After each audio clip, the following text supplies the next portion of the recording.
അപ്പൊ നമ്മൾ എന്തായാലും കൊല്ലത്തല്ലേ വന്നത്. അപ്പൊ കൊല്ലത്ത് വന്ന സ്ഥിതിക്ക് ഒരു യുവ വനിതാ നേതാവിനെ കണ്ടിട്ട് പോകുന്നില്ലേ നല്ലത്. നമ്മുടെ ചിന്താജറവും ഉണ്ടെന്ന് കണ്ട് സംസാരിച്ചിട്ട് പോയാലോ?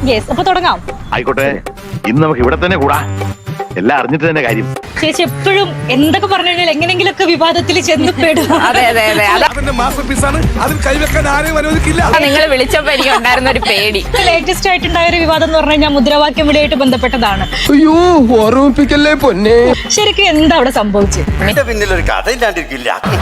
അതിന്റെ കഥ മിനിസ്റ്റർക്ക് നേരെ അക്രമം ഉണ്ടായ ദിവസം ഡിവൈഎഫ്ഐയുടെ കൊല്ലം ഈസ്റ്റ് ബ്ലോക്ക് കമ്മിറ്റിയുടെ പ്രതിഷേധ പ്രകടനത്തിനകത്ത് ഞാൻ പങ്കെടുത്തു.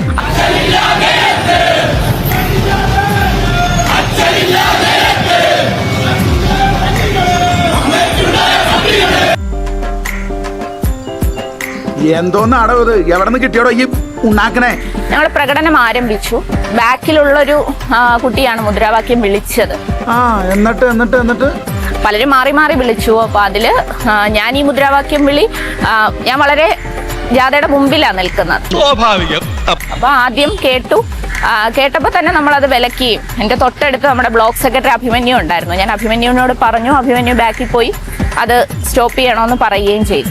പൊന്നു മോനെ, എനിക്ക് നിങ്ങളോട് പറയാനുള്ളത്, സഹാക്കളോട് പറയാനുള്ളത്, മായാവിരുന്ന സിനിമയിലെ ഡയലോഗാ, ഇതൊക്കെ എന്ത് വലിയ വിമർശനമാണ്.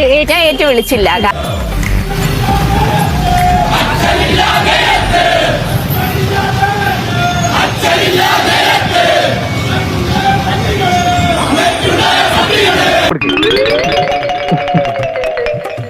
അപ്പൊ ഈ ഇരിക്കുന്ന നീ, ഈ ഇരിക്കണം ഞാനില്ലേ, അത് ഞാനല്ല.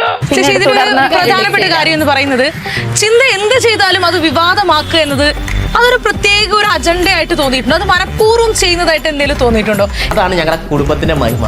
എല്ലാ പൈപ്പറും നല്ല അടിപൊളിയാണ്. കാരണം ഇടതുപക്ഷ പ്രവർത്തകർക്ക് നേരെ ഒരു വളരെ ബോധപൂർവമായി അറ്റാക്ക് ചെയ്യുന്ന ഒരു രീതിയുണ്ട്. അത് കയ്യിലിരിപ്പിന്റെയാ. അതെ, കയ്യിലിരിപ്പിന്റെ. അങ്ങനെ ഒന്നും ഞാനും ആലോചിക്കാതിരുന്നില്ല. അപ്പൊ എല്ലാം പറഞ്ഞ പോലെ